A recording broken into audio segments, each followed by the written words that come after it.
স্বাগত খেলাযোগে আপনাদের সাথে আছি আমি ফাইম রহমান। গামিনী ডি সিলভা পরিচর্যা করছেন, তবুও সিলেটের পিচে একদম গ্রিনিশ। তবে কি পেস বান্ধব উইকেটেই হচ্ছে Bangladesh Zimbabwe test? BCB cricket operations chairman Nazmul Abedin Fahim চান স্পোর্টিং উইকেট। টেস্ট সিরিজে ব্যাটারদের কাছে আরো দায়িত্বশীল উইলো বাজি আশা করছেন এই পরিচালক। সৈফুল রূপকের রিপোর্ট। একই পিচ কোথায় ভাবছেন? নিউজিল্যান্ডের কোনো মাঠ? সিলেটে একদম গ্রিনিশ টপ, আউটফিল্ডের সাথে 22 গজ মিলেমিশে একাকার। সবুজের সমারোহ, পেসারদের জিবে জল আসা অবস্থা। এমন উইকেটে কি হবে বাংলাদেশ জিম্বাবুয়ের প্রথম টেস্ট? ঘরের পিচ মানেই হাতের তালুর মতো চেনা, অথচ সাম্প্রতিক সময়ে টাইগাররাই বুঝে উঠছে না। গেল বছর নিজ ডেরায় 4 টেস্টে অসহায় আত্মসমর্পণ। তাই তো ম্যাচের 2 দিন আগে থেকেই শুধু কোচ ক্যাপ্টেন নয়, প্রধান নির্বাচক গাজী আশরাফ লিপু এবং cricket operations chairman Nazmul Abedin ফাহিমের যত দুশ্চিন্তা সিলেটের পিচ নিয়েই। আমাদের কন্ডিশনে বিদেশিরা খুব ইজি ফিল করতো না, বিশেষ করে স্পিনে আমাদের উইকেটে ওরা কমফোর্টেবল ফিল করতো না। বাট ওই জিনিসটা বলতে এখন আর নেই। প্রত্যেক দেশই এখন স্পিনে ব্যাটিং করতে পারে, প্রত্যেক দেশেই ভালো স্পিনার আছে। সো ওই অ্যাডভান্টেজটা নেওয়ার সুযোগ কিন্তু এখন অ্যাকচুয়ালি নেই।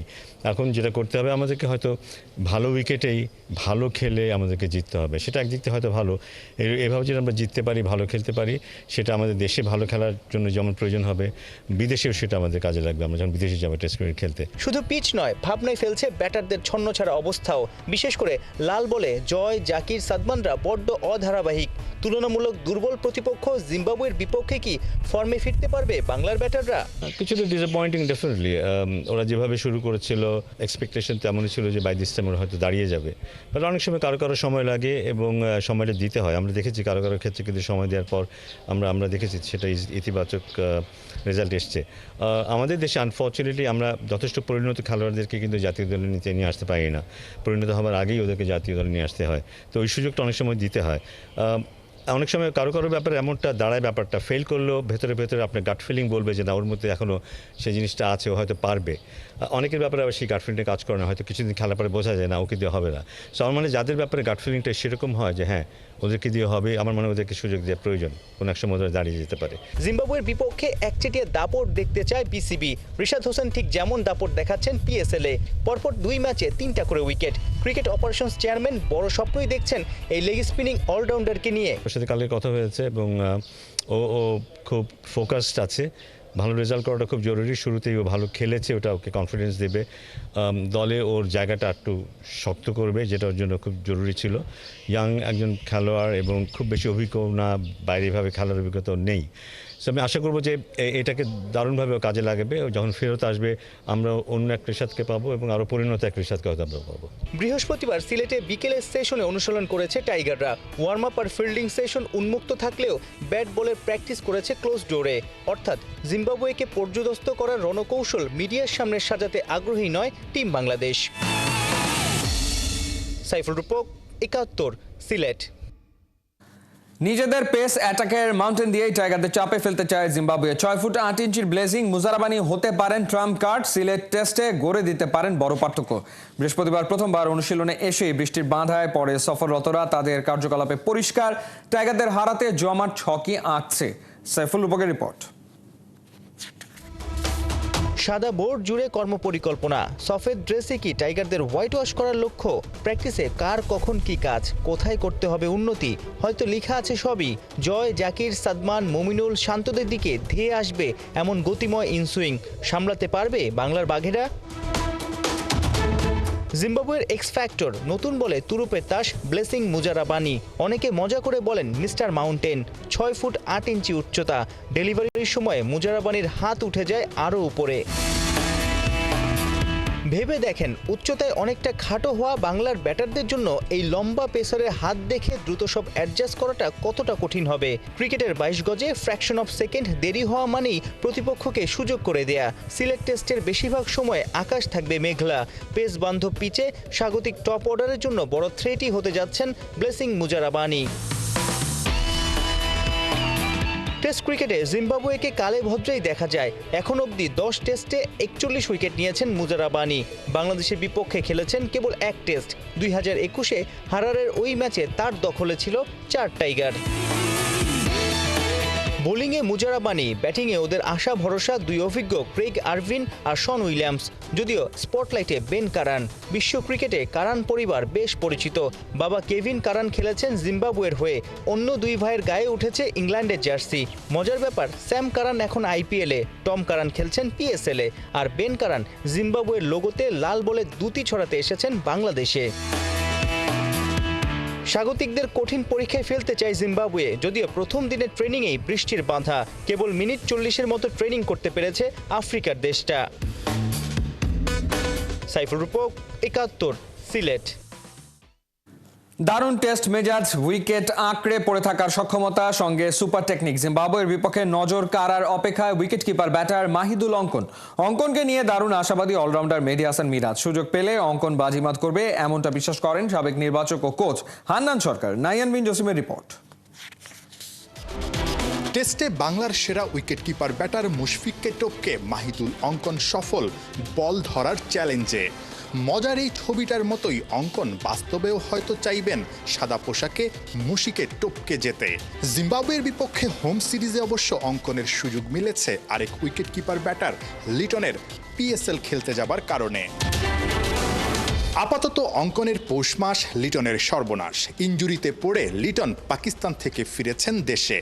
জিম্বাবুয়ের বিপক্ষে এলকেডি থাকবেন দর্শকের ভূমিকাতে। অঙ্কন কি পারবেন উইলোর জাদুতে দারুণ একটা স্মৃতি আঁকতে? টেস্টে মাহিদুল অঙ্কনের আসলে যে ইনক্লুশনটা বা তিনি যেভাবে আসলে এগিয়ে যাচ্ছেন, তাকে আসলে কোন জায়গাটা দেখছেন, বা এই সিরিজটা তার জন্য আসলে কতটুকু গুরুত্বপূর্ণ আপনার কাছে মনে হয়? অঙ্কন আসলে প্রুভেন পারফর্মার। আপনি দেখবেন যে শুধু গত বছর না, অনেকদিন যাবতীয় ডোমেস্টিক খেলছে। একজন প্লেয়ার যখন আন্ডার 19 খেলে আসার পরে 4-5 বছর পারফর্ম করে বা ডোমেস্টিক ক্রিকেট খেলে, তখন তার ম্যাচুরিটি গ্রো করে। অঙ্কন সেই ধরনের একজন প্লেয়ার। সে আন্ডার 19 খেলেছে 2018-তে, তারপরে কিন্তু অনেক দিন পরে এসে তার ডেবু হয়েছে, এবং এই সময়টা কিন্তু সে পারফর্ম করেছে, ডোমেস্টিকে নিজেকে প্রস্তুত করেছে। সো আমার মনে হয় যে অঙ্কন নিশ্চিতভাবেই প্রুভেন পারফর্মার, সেই জায়গায় তার অপরচুনিটিটা সে আশা করছে। বাট অঙ্কন যদি অপরচুনিটি পায়, নিশ্চিতভাবেই ও ডিজার্ভিং হিসেবেই পাবে। মানে এই মুহূর্তে লিটন না থাকা মানে হলো অঙ্কনের দিকে একটু পাল্লাটা ভারী থাকবে, এবং সেই জায়গা থেকে অঙ্কন যদি সুযোগ পায়, আমার মনে হয় যে সে রেডি। অঙ্কন ছন্দে থেকেই মাঠে নামছেন জিম্বাবুয়ের বিপক্ষে। প্রিমিয়ার লিগে 11 ম্যাচে রান করেছেন 431, গড় 48। অভিষেক টেস্ট ক্যাপটা পড়েছিলেন মুমিনুলের হাত থেকে। সেই মুমিনুলের কাছেই হয়তো টেস্টে বড় ইনিংস খেলার টোটকাও নিয়েছেন সিরিজ শুরুর আগে। এই ফর্মেটে তিনি আসলে ভালো করতে পারেন, তার জন্য তার মধ্যে আসলে কোন কোয়ালিটিটা মনে হয় সবচেয়ে বেশি নজর কেড়েছে আপনার? অঙ্কনের যে বিষয়টা, তার মাথা, আমরা যেটা বলি যে ব্যাটিংয়ে মাথা খুব ভালো, উইকেটে থাকতে পারে, সঙ্গে টেকনিকটাও ভালো। উইকেটে থাকার জন্য যেই ধরনের টেকনিকে ব্যাট করা উচিত, সেই টেকনিকটা তার ভালো রয়েছে। যদিও তার ডেবু যখন হয়েছে একটু নার্ভাস ছিল, তার ব্যাটিংয়ে ওই সময়টা মনে হয়েছে। বাট ইন্টারন্যাশনাল ক্রিকেট আসলে শুরুতে অনেক সময় এরকম একটু নার্ভাসনেস কাজ করে। আর আসলে ডেবুটা যখন হয়, তখন কিন্তু হঠাৎ করেই তার 2 দিনের মধ্যে সিদ্ধান্ত হয়ে ডেবুটা হয়। ওইভাবে চিন্তা করা বা প্ল্যান করে যে আসছে সামনে খেলবে, ওইভাবে আসেনি। এখন অঙ্কন কিন্তু প্ল্যান করে আসবে, মানে সে জানে যে এরকম একটা সম্ভাবনা আছে খেলার, এবং যদি অপরচুনিটি পায় সে সেটা কাজে লাগাবে। সো আমার মনে হয় যে তার টেকনিক্যাল জায়গা থেকে যদি চিন্তা করি, টেস্ট ক্রিকেটে যেই ধরনের টেকনিক অ্যাপ্লাই করা উচিত, সেই ধরনের ব্যাটিং টেকনিক তার রয়েছে, উইকেটে থাকার মতো অ্যাবিলিটি রয়েছে। সো আমি খুবই কনফিডেন্ট যে অঙ্কন আসলে এই ফরম্যাটটাতে ভালো কিছু করবে ইনশাল্লাহ। ঘরের মাঠ, প্রতিপক্ষ জিম্বাবুয়ে, সুবর্ণ সুযোগ অঙ্কনের। প্রতিভা আর সামর্থ্যের প্রমাণ দিতে এবার দারুণ কিছু করে দেখাতে হবে মাহিদুল অঙ্কনকে। নাহিয়ান বিন জসিম, ৭১। আবারও সেই ক্যারিবিয়ান কাটা, যা পায়ে বিধে কঠিন হলো টাইগার্সদের বিশ্বকাপ যাত্রা। নারী বিশ্বকাপ বাছাইয়ে টানা 3 ম্যাচ জেতার পর এবার লাহোরে ওয়েস্ট ইন্ডিজের কাছে 3 উইকেটে হারল বাংলাদেশ। যদিও খাতা কলমে এখনো বিশ্বকাপে কোয়ালিফাই করার সুযোগ থাকছে জ্যোতিদের। পার্থবণিকের ম্যাচ রিপোর্ট। লাহোরে উঠছিল বাংলাদেশ, নারী বিশ্বকাপ বাছাইয়ে টানা 3 ম্যাচে জয়। কিন্তু সবাইকে চ্যালেঞ্জ জানালেও ওয়েস্ট ইন্ডিজের বিপক্ষে ওরা কাটাতে পারল না ভয়। যাদের কাছে সিরিজ হেরে সরাসরি বিশ্বকাপে খেলা মিস হয়েছে, সেই ক্যারিবীয়দের কাছে বাছাই পর্বেও টাইগারদের হার। অথচ সমীকরণ ছিল স্পষ্ট, জিতলে 1 ম্যাচ হাতে রেখেই বিশ্বকাপে বাংলাদেশের টিকিট হতো নিশ্চিত। এদিন লাহোরে টস জেতার পর উইকেটের ন্যাচার অনুযায়ী ব্যাটিং বেছে নেন ক্যাপ্টেন জ্যোতি, কিন্তু পঞ্চম ওভারেই আউট হয়ে ফেরেন শোভানা মুস্তারি। আর এরপরেই ফারজানাকে নিয়ে বাংলাদেশের হয়ে দ্বিতীয় উইকেটে সেকেন্ড হাইয়েস্ট জুটি করেন শারমিন আক্তার। 139 বলে দুজনে তোলেন 118 রান। এরই মাঝে শারমিন আক্তার সুপ্তা দেখান ঝলক, তুলে নেন ওয়ানডে ক্যারিয়ারে নিজের ৮ম অর্ধশতক। অবশেষে ২৮তম ওভারে জোড়া উইকেট তুলে ওয়েস্ট ইন্ডিজকে ম্যাচে ফেরান আলিয়া অ্যালেন। ফারজানা খানিকের জন্য 50 মিস করেন। তার ব্যাট থেকে আসে ৭৮ বলে ৪২, ২ বল বাদে ৬৭ রানে আউট শারমিন আক্তার। মিডল অর্ডারে ঋতুমনির ২৬ বলে ১৫ ছাড়া কেউই ছুঁতে পারেনি ডাবল ডিজিট। অবশ্য credit goes to lower order. Nahida আক্তারের ২৫ আর রাবেয়া খানের অপরাজিত ২৩ রানের ইনিংসে বাংলাদেশ বোর্ডে তোলে ৯ উইকেটে ২২৭ রান। টার্গেট তারা করতে নেমে ওয়েস্ট ইন্ডিজের ওপেনিংয়ে আসে ২৬ রান। ৭ম ওভারে বাংলাদেশকে প্রথম উইকেট টেনে দেন জান্নাতুল ফেরদৌস। জায়দা জেমসকে ৯ রানে করেন ক্লিন বোল্ড। নিয়মিত বিরতিতে উইকেট তুললেও ক্যারিবিয়ানরা প্রত্যেকেই এদিন পেয়েছেন রানের দেখা। শিনেল হেনরি তুলে নেন 50। শেষ পর্যন্ত তার ৪৮ বলে ৫১ রানের অপরাজিত ইনিংসে ওয়েস্ট ইন্ডিজ ম্যাচ জিতে নেয় ৩ উইকেটে। এই ম্যাচ হারলেও বাংলাদেশের জন্য বিশ্বকাপে খেলার দরজা এখনো খোলা। তবে তার জন্য সমীকরণের মারপ্যাচ এড়াতে শনিবার পাকিস্তানকে হারাতেই হবে জ্যোতি মারুফাদের। পার্থ বণিক, ৭১।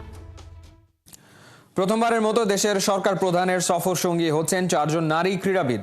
আর্তনা সম্মেলনে যোগ দিতে আগামী সোমবার ৪ দিনের সফরে কাতার যাচ্ছেন প্রধান উপদেষ্টা ডক্টর মোহাম্মদ ইউনূস। বৃহস্পতিবার সন্ধ্যায় রাষ্ট্রীয় অতিথি ভবন যমুনায় প্রধান উপদেষ্টার সঙ্গে সাক্ষাৎ করেন ফুটবলার আফিদা খন্দকার ও শাহেদা আক্তার রিপা এবং ক্রিকেটার সুমাইয়া আক্তার ও শারমিন সুলতানা। বাংলাদেশের এই নারী ক্রীড়াবিদদের প্রধান উপদেষ্টার সঙ্গে কাতার সফরের আমন্ত্রণ জানিয়েছে কাতার ফাউন্ডেশন। আর্তনা সম্মেলনে যোগ দিতে আগামী সোমবার ৪ দিনের সফরে কাতার যাচ্ছেন প্রধান উপদেষ্টা ডক্টর মোহাম্মদ ইউনূস।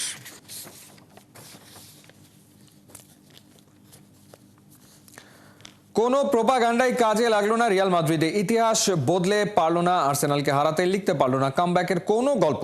নিজেদের ঘরে হেরে চ্যাম্পিয়ন্স লিগ থেকে বিদায় নিল ডিফেন্ডিং চ্যাম্পিয়নরা। বিভিন্ন গণমাধ্যমের খবর বরখাস্ত হতে যাচ্ছেন Real manager Carlo Ancelotti. Kohinoor গণ রিপোর্ট। স্প্যানিশ গণমাধ্যম মার্কার ফ্রন্ট পেজে গোটা গোটা হরফে লেখা, there are no miracles if you play at nothing. ফিরে আসা নানা গল্প, একের পর এক মিরাকল ঘটানোর প্রত্যয়। বার্নাবেউয়ে ছাদ অবরুদ্ধ করে ম্যাচের আয়োজন। কোনো প্রোপাগান্ডায় বাঁচাতে পারল না চ্যাম্পিয়ন্স লিগের ডিফেন্ডিং চ্যাম্পিয়নদের। পারফর্ম না করলে মিরাকলও মুখ ফিরিয়ে নেয় এই অমোঘ সত্যের মুখোমুখি কিং অফ কামব্যাক খ্যাত রিয়াল মাদ্রিদ। সান্তিয়াগো বার্নাব্যুতে ৯০ মিনিট বড্ড লম্বা সময়। প্রায় ৮০,০০০ সমর্থকের সামনে এই বাক্যে ফুল স্টপ দিয়ে দিলেন বুকায়ো সাকা আর মার্তিনেলিরা। রিয়ালের ঘরে একদিকে প্রত্যাবর্তনের অপমৃত্যু, অন্যদিকে পুনর্জন্ম হলো আত্মবিশ্বাসের। ঘরে বাইরে আর্সেনালকে কখনোই হারানোর স্বাদ পেল না লস ব্লাঙ্কোস। ৫,৮২৬ দিন পর ইউসিএল এর সেমিফাইনালে আর্সেনাল। বার্নাব্যুতে খেলাটা শুরু হয়েছিল নীরবতায়, শেষটাও তাই। এই হারের পরে শুরু হয়ে গেছে পোস্টমর্টেম। ছুরিকাচির নিচে চলতি সিজনের রিয়ালের পারফরমেন্স আর কার্লো আনচেলোত্তি। ২০১৯-২০ সিজনের পর আরও একবার সেমিফাইনালে উঠতে ব্যর্থ হলো রিয়াল মাদ্রিদ। স্প্যানিশ লা লিগাতেও শিরোপাটা প্রায় হাতছাড়া হয়ে বসে আছে। ধারণা করা হচ্ছে আর্সেনালের কাছে ব্যাক টু ব্যাক হার, 2 লেগে ৫-১ গোলের ব্যবধান কাল হয়েছে আনচেলোত্তির জন্য। ৬৫ বছর বয়সী এই মাস্টারমাইন্ডের মাস্টারিতে যে রিয়াল জিতেছে চ্যাম্পিয়ন্স লিগ শিরোপা, লিগ শিরোপা, ক্লাব বিশ্বকাপ, তা এক মুহূর্তেই হয়েছে ম্লান। রিয়ালে এবারই শেষ হচ্ছে ডন আনচেলোত্তি যুগের। কিংদের হারিয়ে আর্সেনাল এখন ইউরোপের নয়া মনস্টার। আর্তেতার মাস্টার প্ল্যানে সুপার ফর্মে সাকা, মার্তিনেলিরা, ডেকলান রাইসদের নজর ওই রূপালী ট্রফিটায়। এখন নয় তো আর কখন? কোহিনুর কণা, ৭১। লিওনেল মেসি, মহেন্দ্র সিং ধোনি একসাথে খেলছেন ফুটবল। আইপিএল এর মাঝেই দেখা গেল এমন এক দৃশ্যের মুহূর্তে সোশ্যাল মিডিয়ায় ভাইরাল হয়ে পড়েছে সেই ভিডিওটা। আনন্দে ভাসছে 2 মহাতারকার সমর্থকরা। হাসান সজীবের রিপোর্ট। এক পাশে লিওনেল মেসি, আরেক পাশে মহেন্দ্র সিং ধোনি। ফুটবল ও ক্রিকেটের 2 মহাতারকা একই ফ্রেমে একসাথে খেলছেন ফুটবল। এরকম দৃশ্যের কখনো কল্পনা করেছেন? যেখানে মেসি জাগলিং করতে করতে পাস দিচ্ছেন ধোনিকে, মাহিও নিজের ফুটবল স্কিল দেখাচ্ছেন আকর্ষণীয়ভাবে। স্কুল জীবনে গোলকিপার থেকে উইকেট কিপার বনে যান আজকের ধোনি। ক্রিকেটে জয় করেন বিশ্বকাপ। লোকমনে কৌতূহল, প্রশ্ন, ধোনি যদি ক্রিকেট না খেলে ফুটবল খেলতেন তবে কি এতটা জনপ্রিয়তা পেতেন? সে যাই হোক, ক্রিকেট নিয়ে ডুবে থাকলেও এখনো ফুটবলের প্রতি প্রেম, ভালোবাসা কিংবা স্কিল ফুরিয়ে যায়নি মাহির। তারই একটা দৃষ্টান্ত যেন মেসির সঙ্গে একসাথে ফুটবল খেলা। না, এই দৃশ্য ঠিক দুজনের সাক্ষাতে নয়, একটি পণ্যের বিজ্ঞাপনের অংশ বিশেষ মাত্র। যা স্ক্রিনে দেখানো হচ্ছে তাতে রয়েছে বিশেষ কারসাজি। দুইটা আলাদা ফ্রেমের ভিডিও যেখানে এমন ভাবে দেখানো হয়েছে তাতে প্রথম দেখায় মনে হবে দুজন হয়তো পাশাপাশি দাঁড়িয়ে ফুটবল খেলছে। এখানে মেসি এমন ভাবে অভিনয় করছেন যেন তার পাশেই ধোনি দাঁড়িয়ে, আর ভারতীয় তারকাও যেন অপেক্ষা করছেন মেসির পাসের জন্য। কিন্তু বাস্তবে দুটো ফ্রেমকে একসাথে জুড়ে দেওয়া হয়েছে।